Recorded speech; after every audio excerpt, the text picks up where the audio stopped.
what size of business do you work with, and do you find that they tend to be kind of like very forward thinking with their leadership anyway, so it's a much smoother way? They just need some direction, some hand holding, as opposed to kind of like, let's talk to the boss and see like where the status is on that. Yeah, so a lot of my clients, I'm still working with the founder, Yeah. uh, quite directly. Doesn't necessarily depend on size.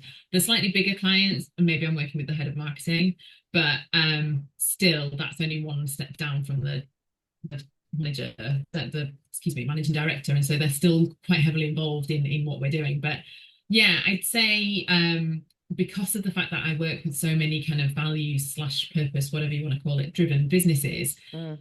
they're so passionate about what they do. It's more about for them figuring out how to communicate that to the world in a Yeah. way that works for them. So it's not, they're so driven by making change already. They've maybe come from corporate where there were so many inefficiencies, or they Yeah. could see that they wanted to do better but didn't have the flexibility to do that.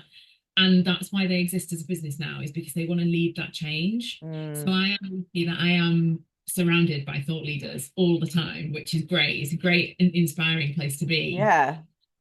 The difficulty for them is then figuring out how best to communicate that and how best to get eyes on, which is where I come in. And so that's one of the things we look at is, okay, how can we craft the messages you want to communicate, but how do we get people into that bubble for you so that you can drive the change that they want to drive? So yeah, it's I'm lucky in that sense, and not every business is like that.